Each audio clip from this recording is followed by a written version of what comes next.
So this is my first time doing YouTube, doing a YouTube channel.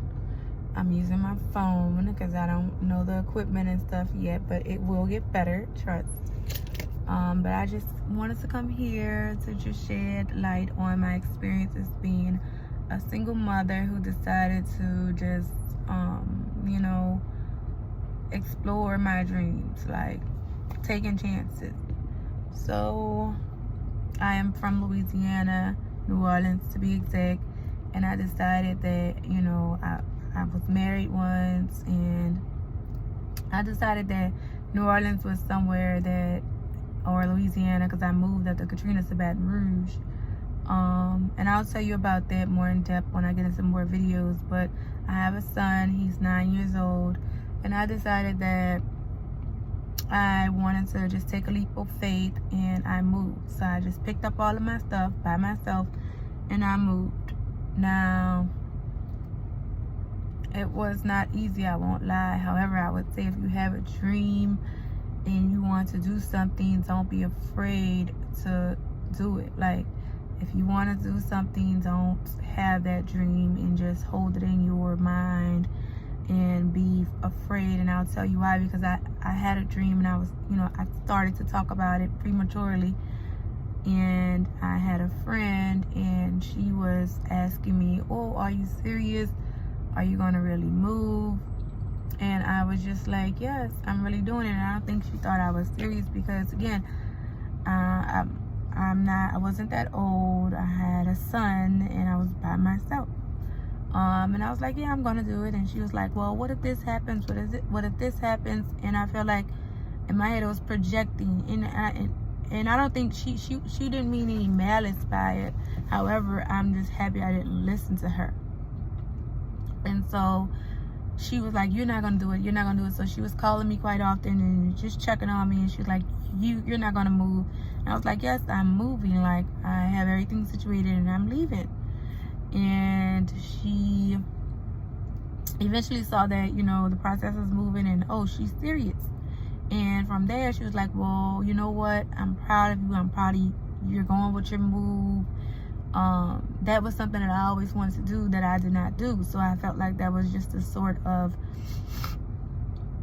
her projecting her fears onto me because she wasn't able to do it. And I just let her know that, you're never too old to live out your dreams. And, I just hope that she one day, because again, that's the biggest thing I've learned is to never stop dreaming. No matter how old you get, you should never stop dreaming. And so she decided, she didn't decide anything. She just, was happy for me. And she was like, I'm glad you're doing it. You're really doing it. And I was like, yes, I'm really doing it. I'm really leaving.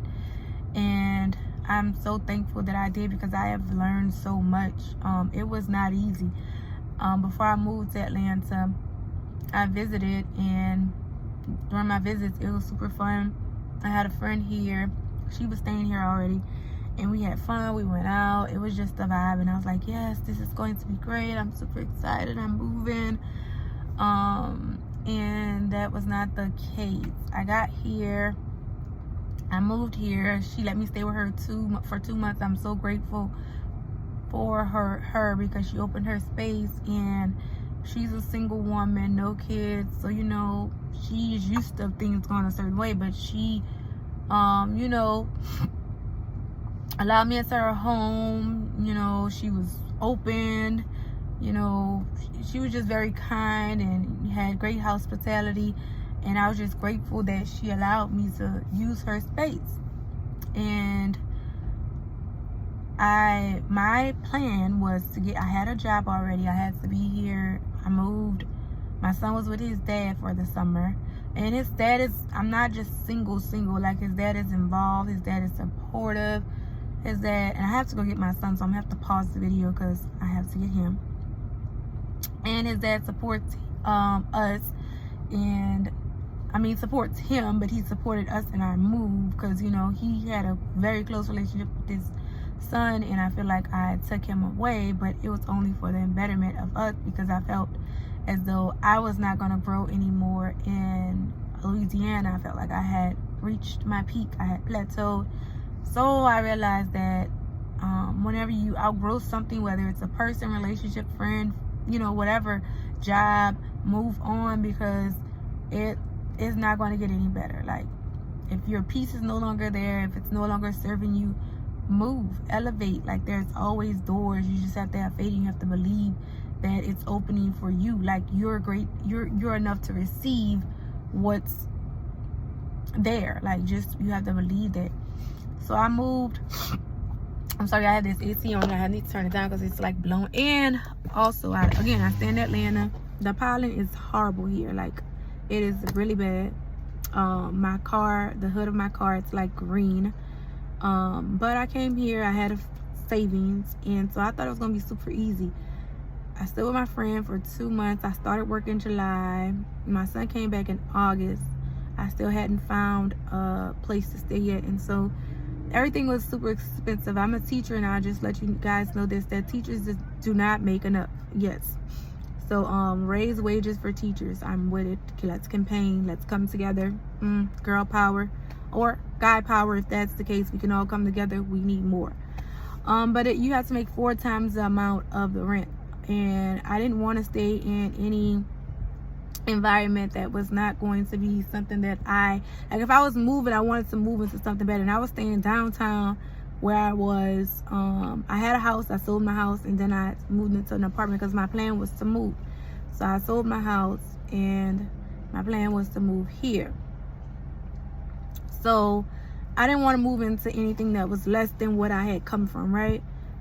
But you had to make 4 times the amount. Now, I hadn't, you know, I'm just like, you know, I'm like, okay, if the rent is $2,248, I don't make that as a teacher. I'm just being honest. I'm not a principal. I don't make that as a teacher. So how am I supposed to survive here? Okay, maybe that's ridiculous. Let's go down to $1,800, because that's what you're going to be paying for. I needed a 2-bedroom because my son was comfortable, and so I realized you have to make sacrifices, right? But I wanted a 2-bedroom. Long story short, it's now August, and I'm like, I need to move. Like, I don't want to occupy my friend's space for too long. Like, I needed to move. So, and I'm at my son's school picking him up. So I was like, I need to get out of here. I need to move. So my brother was like, well, I want to move. I have a brother and a sister. My mom, she stays in New Orleans. My brother was like, well, he stood in Atlanta before, so he was like, I'll move there, you know, get something big enough for all of us. I was like, okay. So I found a 3-bedroom, and we moved in together just so that I could afford it. It's crazy, but it's true.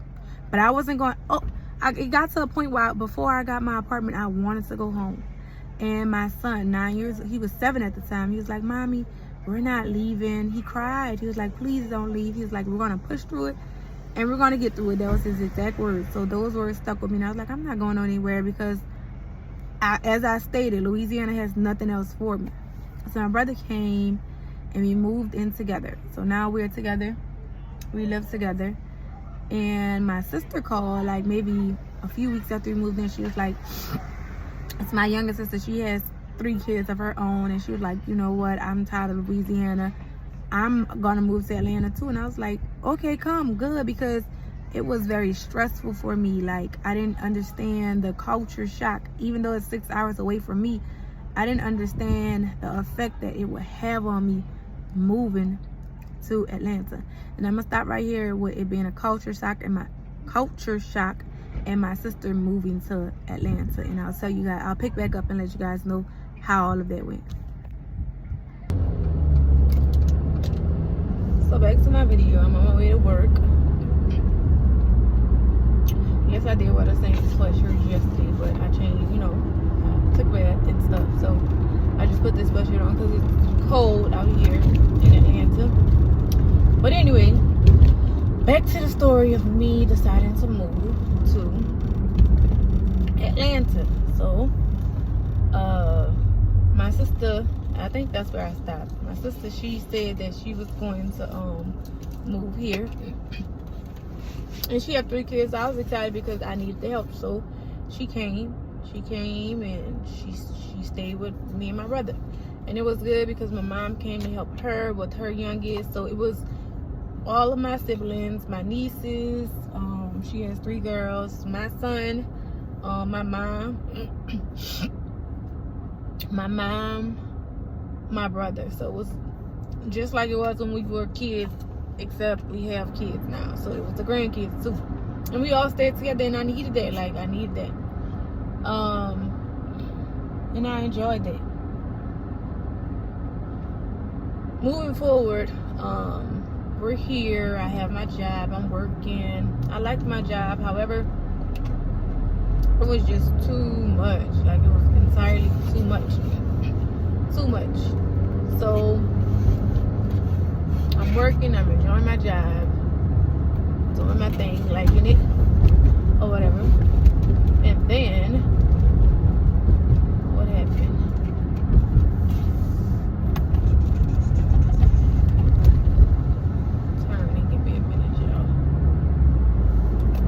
Working, enjoying my job, but it started to be a lot. Like I had 4 lesson plans a week. It was just very intensive. Like I was just like, this is a lot for me, you know, especially trying to find my way in a new city, and all of this. And I was telling y'all I had a vision of what I thought it would be like when I came to Atlanta.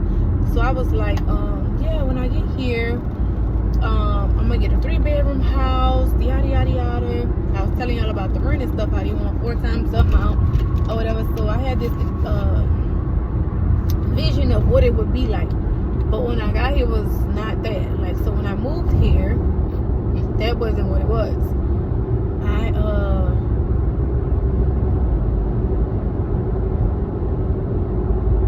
I'm sorry, I'm trying to get over y'all. But when I got here, that's not what it was. I would apply for a house, and I made sure my credit was right. I had savings, so I like planned this trip. I planned like to move here, and so it was not the glitz and glams of the visit, right? So I'm still staying with my friend, still trying to find somewhere to stay. Well, I'm not still staying. I'm going back because now I'm staying by myself. Like me and my brother got a house together, but everything was expensive. Like the housing market, it was hard for me to, especially if you want to stay in a nice place. Because I told y'all that I didn't want to just stay in anything. So everything is super expensive for me to stay in. But I got with my brother and we ended up getting something together. So now my sister, and then we're here with me and my brother, and she is finding her way. I'm finding my way. We all finding our way. Job I'm at, super intense to say the least. So like, I'm just gonna be honest. I mean, it wasn't hard, but the environment, it was just, it was draining. It was super draining. Like they just sucked all the life out. I would get home, I would fall asleep. And so I decided that I wanted to go to law school. Now I've always wanted to go to law school. I have my bachelor's in criminal justice. I have my master's in public administration. I've always wanted to go to law school, so I said, you know what, I'm gonna apply. And I had this imposter syndrome, and I'll talk about that in another video about law school and how I didn't go the first time. But anyway, it was a dream of mine, so I said, you know what, instead I went to get my master's. So I said, you know what, law school is a dream of mine, so I'm gonna go ahead on and go. So I applied, and I said I'm gonna do it online, and I got in. I'm super excited, and I was like, well, I can't work at this job in law school. I said, yeah, this won't work. I said, because it's stressful, and this law school and this job just it don't go hand in hand. So I just was like, Lord, send me something that is, you know, convenient, where I can study. I'm not on the clock all day, whatever. I found this job where it was contract. It was a contracting job where I went to different schools teaching robotics, coding. And so I liked the job. It was cool at first, you know. I mean, it was cool throughout, but I'll tell you what happened. So I get the job. I'm working the job. And I need to tell y'all something about my move when I was on my way here. I don't know if I told y'all that part, but I'm gonna go back and tell y'all that part. But I get the job, I'm working. My mom and them here, so I'm being supported, you know. So I'm working the job, and they, after a few months, decide that they have to do layoffs during the summer because, you know, a lot of schools didn't want to, I guess, they must have their own summer camps and stuff. So cool. They were like, we're going to have to leave. They called me on the phone. They laid off a lot of people. It wasn't just me, but they were like, we're going to have to lay you off. I didn't fuss because I always know that it's my time to move. Like, if the Lord is taking me out of something, like, I'm never afraid to move, right? So, it may be a little scary. I'm not gonna lie, I'll have it in a little anxiety, but I'm gonna move. Like, I'm not gonna put on a fuss. I'm not gonna be extra down. I'm gonna feel it, and then I'm gonna figure it out, you know. So it was like, we're gonna lay you off. Cool. They laid me off. I got unemployment. I was like, you know what? I'm tired of working. And I'm still in law school. Matter of fact, at this time, I decided to take a break. I had been in law school for like 3 semesters. And I said, you know what? Law school was stressing me out too. So on top of that, I decided to stop law school because it was just stressing me out. Like, stressing me out. Like, anxiety. I was crying. Like, law school was super intense, especially online. So I was like, I need to find something to where I can make, and Atlanta will do that to you. It makes you super driven and it makes you a hustler. Like, you need to find a way to get this money to live this lifestyle, penthouse, not really penthouse, but you know, high rise, the view, the glass window view and all of that. Like, Atlanta will do that to you. Like, you come here and you like, I need to find ways to make money. Like, that's what my focus started being on, is to find ways to make money to live this certain lifestyle, right? So anyway, I was like, I can repair teeth. So I took a class and I learned all I needed to do, like teeth jewels, teeth whitening, all of this stuff. I had everything. I took everything I had saved and I brought everything I needed to do the teeth. I have a chair, I had everything. I still have it. And again, I told you about the imposter syndrome. So I brought everything. I did some of the family teeth, and because like, I want things to be perfect, and it wasn't perfect at the beginning. Like, it was perfect, but you know, you have to practice. Like, you're not gonna be there as soon as you get started. But I just didn't want to be responsible. Like, I felt like it was a heavy responsibility, and I didn't want to be responsible for others' teeth. So I just was like, okay, well, this is not it. Back to the drawing board. Nope, not back to the drawing board. I never really pushed it. I have flyers and everything. I just never pushed it, you know. And that's what I do. I created all types of stuff. I'm good at creating. I'm good at having a product, and then I'm good at doing nothing with it once it's produced. Like, I'm a creator. I'm a creative. I love to create. Like, that's my thing. I love to create. So I have that, and the summer is about to go into fall. So they called, my old job called me. Remember, they are paying my unemployment through their insurance. And, you know, unemployment, you have to report. Because I didn't want to go back to work. Like, I was chilling, you know. Which I needed to go back to work too. But, you know, I was using my savings, my credit cards. And remember, I had repaired my credit before I got here. But I invested in their business too. So, moving on, I was like, okay, well, the job called me and was like, we want you back. When can you start? I couldn't say no, because then I'm going to have to report that I turned down the job, and then there's no more unemployment. So I was like, okay, I'll come back. Cool. I'm coming back. So that's what I did. I went back to the job. I'm working now. And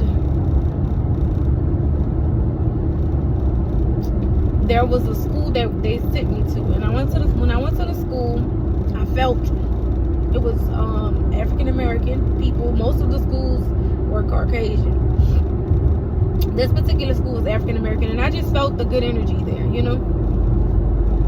And so the lady, the owner, I was leaving one day, and she came out and she was like, "Hey, we need a teacher." And I was like, "Okay," but my thing is, when I left the classroom, I was like, I don't want to go back permanently. Like, my job I had, the contract job, like I didn't have to work full time, and I still got paid full time. So if somebody would cancel a class, whether somebody canceled a class for the whole day, whether I had one class that day and it was only 2 hours of class, 2 hours, and you only had 2 classes max per day, right? But I still got paid full time no matter what. No matter if I only got 10 hours that week, I still got paid full time. So I was like, I like this job. Like, I don't have to do much. You know, I'm not really in the classroom. I'm teaching kids how to play with robots and build robots. Like, that's cool. That's cool. That's cool. But the lady was like, you know, we would like to have you. You know, we're looking for a teacher. Yada yada yada. And I was like, okay, cool. I'll come. I said no first. I was like, oh no, I'm good. And so she was like, well, what you like? Basically, you know, she was a very sweet lady, very very sweet. And thank you for the opportunity. She was just like, well, what do you need for us to, you know, get you on board? So I was like, you know, I'm gonna think about it. You know, I said, you know, get back with me, or I'm gonna get back with you. However, she got back with me the same day. She was like, what you think? You know, you're employed here. Like, basically, you know, we want you. So everything was sounding good. I was able to get my son from school. It was just all working out or whatever. I was like, okay, well, I'll do it. I just was like, I'll do it. Started working there, and it was cool. There were younger kids, which was a lot. It wasn't a lot. It's just that I'm not used to working with those younger kids like that. So something happened. It was a discrepancy in regards to the contract and what I was promised and what was supposed to be allocated or whatever. And she's again a kind lady. I just don't do business like that. So I just was like, you know, we parted ways or whatever. We parted ways. I still love them. I need to visit them. Like, she was very supportive. And the discrepancy, she fixed the discrepancies. You know, we came to an agreement. And I wouldn't have stayed. Just because they were young kids and stuff. But the Lord knew it was time for me to move. That's the Lord works. Baby, when I tell you that when the Lord favors you, the Lord favors you. That's why I never be scared to act on what you want to act on. Like, move.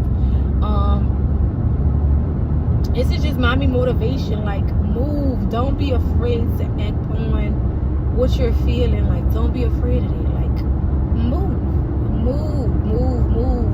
In any way in your life. Like, move out of the relationship. Move to a new city. Move out of that job. Move.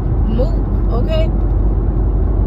So anyway, I left there. Tell you how I left. I got an email. Like, I'm in my mind saying, you know, and I think, you know, I'm thankful that we both agreed that, you know, she didn't mind, you know, she was a good person. So long story short, I'm sitting in class one day randomly, y'all, so randomly, I promise. I get an email saying, you know, are you interested in a position? Middle school. I was like, I don't want to go back into class, but it was an interventionist position. So I was like, I could do interventions. I'm not gonna really be in the classroom or whatever. I'll just see what's up. So, because again, I know that I'm probably going to be leaving this job, you know. And I said, this is the Lord, you know. This is the Lord telling me that it's time to leave, because the Lord gonna let me know when it's time to move. The Lord will let everybody know when it's time to move. Hold up. You just gotta be willing to listen. And listen. That's the most important thing. Sit with yourself and listen, and I'll teach you guys how to do that. Right? So I listened, and I was open to receiving. I knew my faith is super strong, so I knew that something was gonna happen. So the lady was like, I love her. She was just like, the lady from the new job, She was like, this is a job for middle school boys. My sister has now moved out the house. Didn't get to that part, but she has now moved into her own house. Okay, it was the summer when I got laid off, and I started back close to August, working at a job. The new lady called me in late September. I started the new job in October. I'm still here now. The lady was like, we're interested in we need a teacher. Want to know if you're interested. Call. When I set up a phone interview, we set it up. I did it. Killed it. I went in for an interview. She was like, yeah, we'd like to interview. We really want, you to come on board, or whatever. And I was like, okay, cool. She actually sent me a prayer over the phone, like basically be patient, wait on the Lord. Like this, the lady who interviewed me, I had to see the lady who was over hiring or whatever. I had to see her, and they saw my interview, and they all thought it was really good. And so I ended up being in the classroom, which is good. The school that I'm at currently, I do middle school boys. It's all boys. Girls are on one side, boys are on one side. I do 6th, 7th, and 8th grade, all boys. I actually love it. My boys are super respectful. Like I love it. I love just having my boys. Like I'm okay with it. I'm okay with just having my boys. It's okay for me, with me, for me, whatever. So I have my boys. I'm currently there. So I'm in Atlanta, living here. So let's rewind.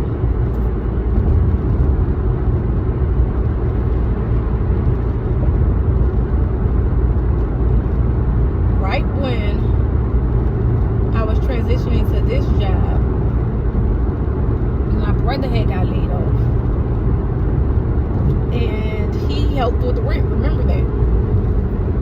So my brother was laid off, and remember when my brother lived together, my sister was there. She left. My mama had also went back to New Orleans when my sister left. So let me just give a recap. So my brother got laid off, and he was like, well, B, I think I'm gonna go ahead on and go over the road. So while he's contemplating on what he was doing, I'm trying to figure it out. Is he moving with me? Is he gonna go over the road? Is he gonna get a local job? I'm not sure. So I didn't sign the lease. The lease went into month to month. Atlanta just be trying to rob y'all, from parking to rent to using gas station pumps and them taking your money. I'm just gonna tell you the truth. It's a money game here. So, but I'm grateful for Atlanta because I've learned a lot. So, my brother's moving. He was like, I'm gonna go over the road. People sent me an invoice of my rent. It was like, oh, your rent is $3,000. $3,000 and some dollars because you are month to month now. This is December. I'm at my new job. This is December. Month to month now. I'm like, what? It was like, yeah, it's $3,000 and some dollars. That's the market value. That's what y'all gotta pay. My brother's not working.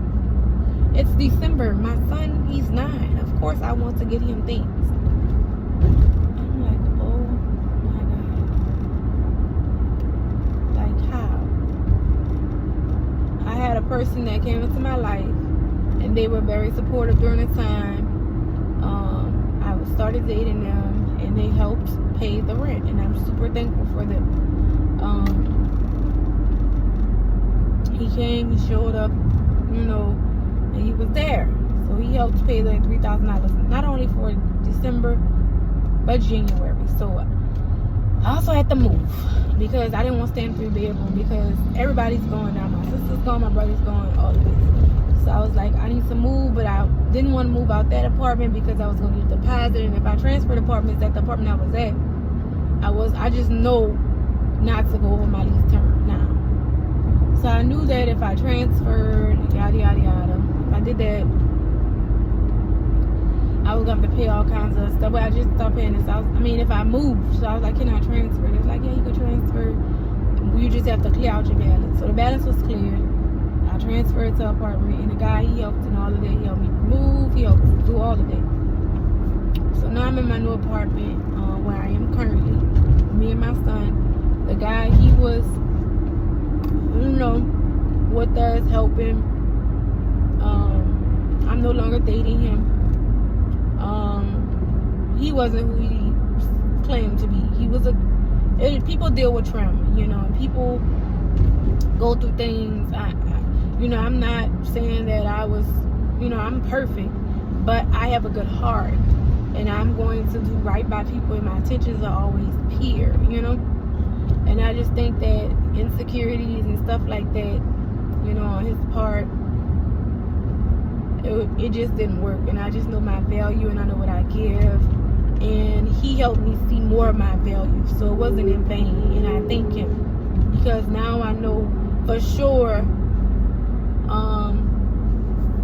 what I'm not gonna tolerate. So like I now know that I give a lot.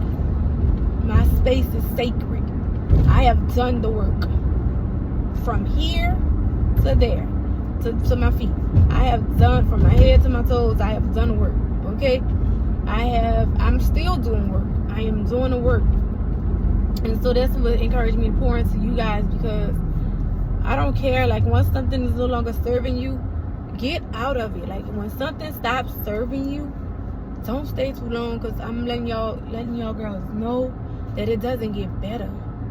And let me tell y'all another thing. When you say you're gonna do something, whether it's leave, don't make a saucy promise. Don't say, oh, I'm done, and keep on doing that, because their respect for you is going to get lesser and lesser, and the way they treat you is going to get worse. And I'm just letting you know. I am letting you know. So, before you just make a hasty decision, say, hey, let me take some time away from this. Let me think about it before I'm like, I'm done. I don't want to be with you no more. Don't quickly say that, because they're gonna take you for granted if you do that. Like, don't do that. I had to learn it. And in one situation, he did get used to me saying I'm about to leave, and I would come back, and I'm gonna leave, and I'm gonna come back, and his behavior never changed, so I said, I'm in therapy. I'm learning to set boundaries. So when I say that I am going to leave, I am going to leave. Like, I'm going to tell you I don't like that, right? And I'm gonna tell you that if you do it again, it's a no-go. Like, I'm gonna let you know the consequence. Like, I'm either gonna say, we're gonna have to take a break, or I'm not gonna talk to you anymore. And if I tell you I'm not gonna talk to you anymore, that's what I mean. Like, we're not gonna be together. I do have grace for people, because I understand that God has grace for me, and my ancestors have grace for me. And I also understand that people have been through so much in life, like, especially our black men, and it just makes me so sad. Our black women as well, but our black men, like, they are like character, values, morals. It's a lack. They don't have it anymore. So, like, I've been like praying for them, doing spiritual work for them, because it's scary. I'm raising a son, so it's scary. But I just went back to tell y'all that, yeah, I went through that was another traumatic event. It was very traumatic. Like, it was stressful. Me trying to find a way, and I knew that my God and my ancestors would not, like, leave me nor forsake me. So, although, like, it was stressful, I had faith. I still had my faith. I just, I'm human, so I go into my humanly form where it's like, anyway, that's my little journey here. I did it, y'all, and I'm still doing it. And it's just me and my baby. My sister was here. Her and the 3 kids, now they moved to Dallas, so it's just me and my baby, and we are doing it. I am enjoying him. I am in our space. I am in isolation right now, not in regards to I still have people around me, but I am doing inner work. I am fasting.